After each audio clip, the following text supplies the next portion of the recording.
nuestro servicio a la comunidad. Comenzamos. Hola, ¿cómo están? Gracias por estar con nosotros en Consultorio en Directo. Ya es viernes y estamos muy contentos dándole los números en cabina 6622-220141, vía WhatsApp 6628-472364. Hoy está con nosotros el doctor Francisco Abril, médico internista, y vamos a hablar de embolia, de evento vascular cerebral o accidente cerebrovascular. Es lo mismo, ¿verdad, doctor? Así es, son sinónimos. Bienvenido. Gracias, buena tarde. ¿Cómo está? Muy bien, muy a gusto. Mande saludos al señor Carlos López. Saludos, creo que no se reportó el viernes pasado, ¿verdad? Señor Carlos López, no se reportó, pero ya lo saludamos. Doctor, este tema pues sí nos hace como mucho ruido, porque todos conocemos a alguna persona que le ha dado en algún momento una embolia. Muchos salieron adelante, otros no, o quedaron con secuelas, y se me hace muy interesante hablar de los síntomas, cómo podemos darnos cuenta que estamos pasando por algo así, porque, bueno, nos vamos a ir en el orden que usted diga, pero hay unos síntomas así que es cuando te dicen que si hablas como palabras, ¿cómo se dice? Tropezando las palabras. Sí. Ahorita vamos a hablar de eso para que usted en casita esté muy atento, por favor. Doctor, ¿qué es una embolia y cómo se produce? Bueno, yo creo que después de las fracturas de cadera, si pensamos en pacientes que están postrados en cama, arriba de 65, 70 años, las embolias o eventos vasculares cerebrales es la otra gran cantidad de pacientes, es la causa pues de que estén postrados, ¿no? Hacemos memoria, tal vez tenemos algún familiar, algún conocido, amigos, etcétera, o sepamos de alguien que está en camita sin moverse porque tiene secuelas de un EVC o de una embolia. De aquí en adelante nos vamos a referir a la embolia, que es uno de los mecanismos por los cuales sucede un EVC. Le vamos a llamar accidente cerebrovascular o enfermedad cerebrovascular. ¿Qué es en sí? Vamos a imaginarnos una tubería, por ejemplo la tubería de nuestra casa. Esa tubería puede tener distintos daños. Esa tubería puede obstruirse, se puede tapar, o esa tubería se puede romper. De esa manera podemos tener una fuga de agua. Si traspolamos esta tubería a nuestro cerebrito, van a ser esos tubos las arterias que irrigan, que le llevan sangre a todo nuestro cerebro, y son varias arterias. Hay arterias principales o grandecitas que se van ramificando cada vez en arterias más pequeñitas. Le llamamos evento cerebral vascular o accidente cerebrovascular cuando una de estas arterias se tapa, que este sería un evento cerebrovascular isquémico, es decir, se obstruyó el flujo de sangre, la sangre no puede pasar de un punto más hacia allá, y las neuronas a las cuales esa arteria que se tapó llevaba sangre, pues mueren porque dejan de recibir oxígeno, dejan de recibir nutrición. Ese es un tipo de enfermedad cerebrovascular o accidente cerebrovascular que se le llama EVC isquémico. Es el más frecuente. 70-80% de los casos se tapa una arteria. Y también hay otro grupo de pacientes en los cuales esa tubería, las arterias, sobre todo por subidas de presión o por degeneración de ese vasito sanguíneo, se rompen y se riega sangre dentro del cerebro. Ese es un evento vascular cerebral hemorrágico que comprende el 15-20% de todos los pacientes con algún tipo de enfermedad cerebrovascular. Se quedó el nombre de embolia, o popularmente se conoce como embolia, aunque embolia es un mecanismo por el cual se tapan las arterias, no es uno de los varios mecanismos que existen. Pero en general es eso, se afectan las arterias que irrigan mi cerebro, se pueden tapar o puede haber una rotura de esas arterias, una ruptura, y la sangre pues se riega ahí en el cerebrito, nos irrita, etc. Eso en sí es un evento cerebrovascular o un EVC o ACV para los gringos, ¿no? Que ellos le llaman como ACV. Son sinónimos simplemente, pero lo englobamos en esto. ¿Cuáles son las causas o por qué a un pacientito le puede suceder esto? Generalmente pasa arriba de los 60, 65 años de edad, generalmente. Puede pasarle a pacientes más jóvenes, sí, lo hemos visto varias veces. En la mayoría de pacientes que sucede por debajo de los 45 años, se puede relacionar con el consumo de tóxicos, cocaína, cristal o con subidas de presión. A la mayoría de pacientes les va a pasar esto. Puede haber pacientes también un poquito más jóvenes, pero generalmente aquí sucede algo fatal, que hay algún aneurisma o alguna malformación en las arterias de nuestro cerebro y se rompen. Pero son pacientes que desafortunadamente fallecen, pues un aneurisma roto es casi igual a un deceso de nuestro paciente, ¿no? Y ya después de los 60, 65 años de edad tenemos varios factores que nos hacen más propensos a que nos dé un EBC. ¿Como cuáles? Los mismos que ya sabemos y que ya hemos repetido y tenemos al público cansado de escucharlos. Obesidad, tabaco, sedentarismo, hipertensión y diabetes. Todos esos son una muy mala combinación para las arterias en general de todo mi cuerpo, también para las arterias del corazón, para las arterias de las piernas y también incluye a las arterias de la cabeza. O sea, nada se salva, pues. El azúcar, la presión es algo que afecta de manera sistémica, es algo que anda ahí y que afecta a todos los órganos. Entonces, eso también es un reflejo, los eventos vasculares cerebrales, de un mal estado metabólico de un paciente. Y me van a decir, o sea que un paciente delgado que no tiene diabetes, ni hipertensión, ni fuma y hace deporte, ¿no le va a dar una embolia o un EBC? Sí le puede dar, pero sería muy raro. Aunque puede pasar, así como todos nos podemos infartar ahorita, mañana, en 2 meses, pero tenemos un riesgo mucho más bajo si nos quitamos esos factores que ya comentamos, ¿no? Ok, y si no se pueden quitar, que estemos controlados. Sí, muchas veces no se van a poder quitar. En la mayoría de pacientes, de hecho, no se van a poder quitar. Algunos sí son de elección, por ejemplo, pues yo puedo decidir dejar de fumar, también puedo decidir bajar de peso o estar en un peso más saludable y pues también puedo hacer mucho para que mi azúcar y mi presión estén bien controladas y poderme hacer actividad física, ¿no? Pero la mayoría de pacientes pues no quieren hacer estas alternativas.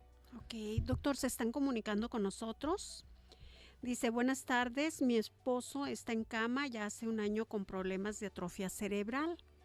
Tiene 55 años y pregunta, ¿le puede dar una embolia? ¿Y hay algo que hacer para que no le diera? Sí, la postración también es un factor de riesgo, ¿no?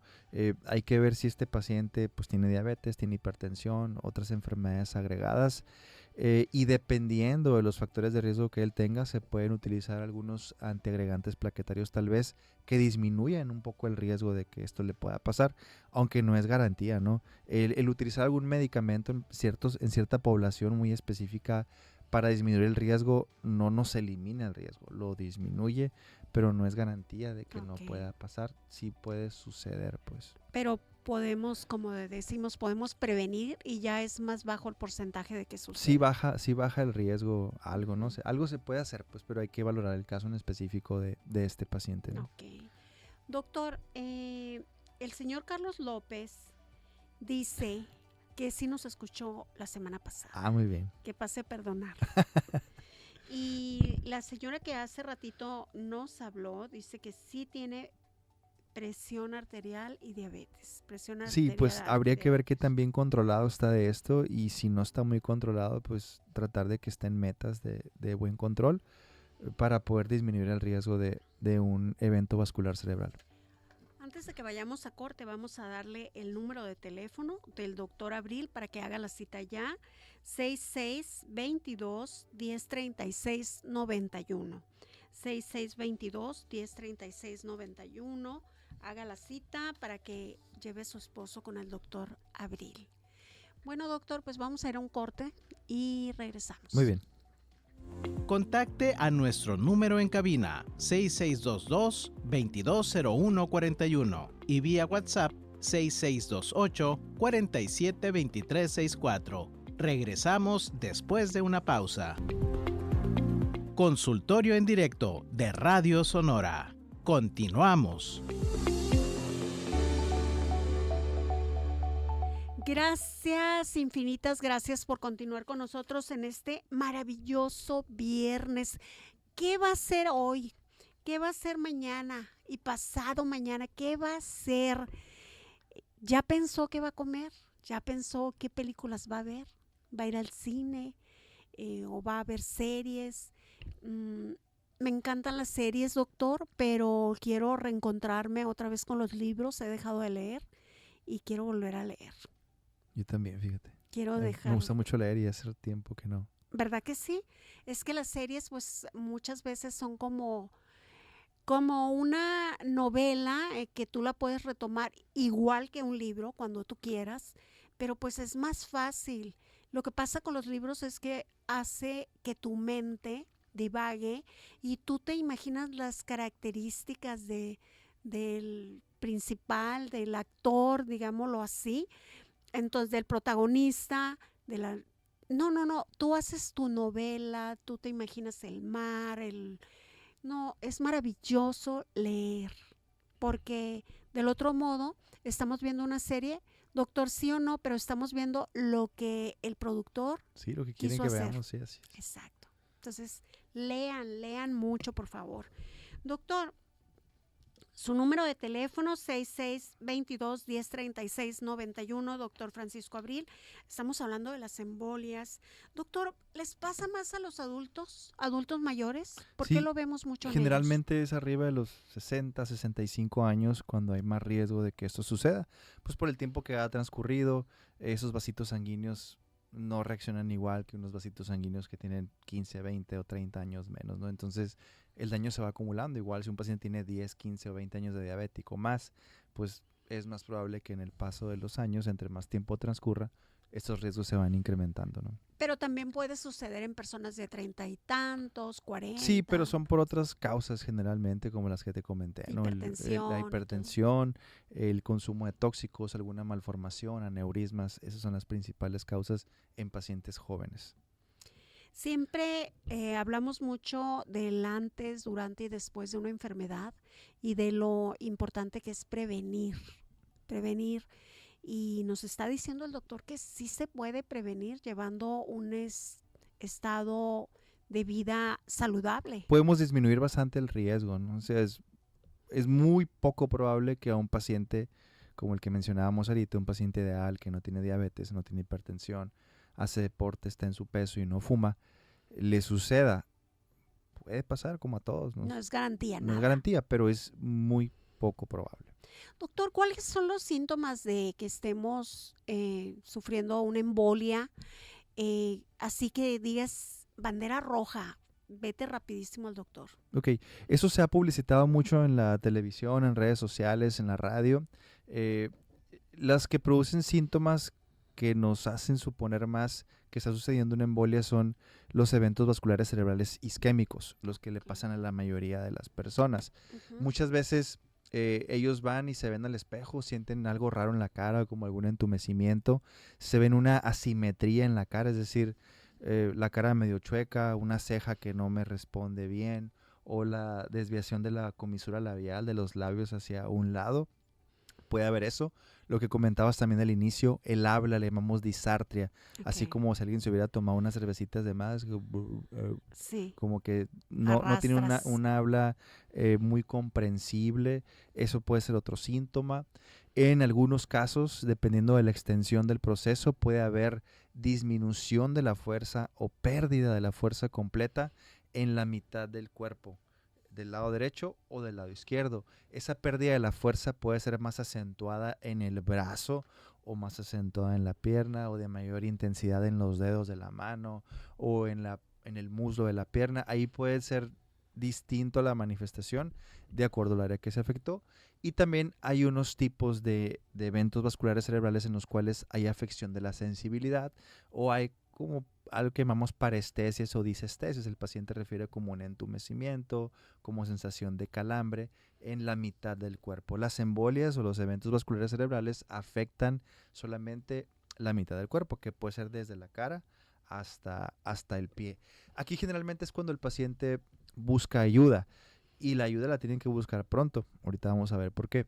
Los otros tipos de pacientes, los que tienen un evento vascular cerebral de tipo hemorrágico, que se rompió una arteria y hay un sangrero dentro de su cabeza, generalmente son pacientes que están parados y de repente ¡pum!, se desmayan. Es el típico caso de que estaba en la iglesia y se desmayó. O lo encontraron en el carro sin respuesta, hacemos una tomografía y vemos ahí un sangrero dentro de la cabeza. Ese generalmente no avisa, es algo así No muy duele. súbito. La mayoría de pacientes que les sucede esto, ya sea un evento vascular hemorrágico o isquémico, no tienen dolor de cabeza. No es algo que buscamos decir, ¿te dolía? No, son déficit motores generalmente o sensitivos los que se producen cuando hay este tipo de procesos, ¿no? Ok. Doctor, qué importante que conozcamos los síntomas. Bueno, a mí me tocó que mi mamá le dio no sé, una embolia y la llevan en la ambulancia a la clínica acá a la 37 del Seguro Social. Ajá. Y yo llego después, haz de cuenta, la iba bajando la ambulancia, los de la ambulancia. Entonces, inmediatamente yo vi, arrastraba las palabras, un brazo así como sin fuerza, caído, perdida, muy desubicada. Y yo dije, este es una embolia. Entonces le dije al de la ambulancia, no la bajes aquí. Llévatela al hospital de una llévatela vez. a la 2. Y fue en el momento, hubiéramos perdido mucho tiempo, bueno, después falleció meses después, pero hubiéramos perdido más tiempo que la bajaran, Sí, que la el proceso, recibieran, sí, claro. pasarla, y estaba cursando una embolia. Así es. Por eso es muy importante que conozcamos, que tomemos cursos de primeros auxilios, para que siempre he dicho que alguien en la casa debe saber primeros auxilios. Así es vital, así es. ¿Verdad que sí? Para que sepan qué hacer. Otra cosa, dice el señor Carlos López que salió un momento que sí que dijimos de él. Nada malo. Nada malo, dijimos ¿qué dijimos, doctor? Dijimos que había dicho que sí nos escuchó la semana pasada. Así es. Y pedimos disculpas. Y dice, hace como 15 días me pasó que después de hacer ejercicio se me empezó a adormecer el lado izquierdo y me fui a urgencias, pero no sé qué le pasó. Esperamos que esté muy bien. Hay algo que se llama, que puede estar relacionado, ataque isquémico transitorio, que es como un preámbulo de un evento vascular cerebral.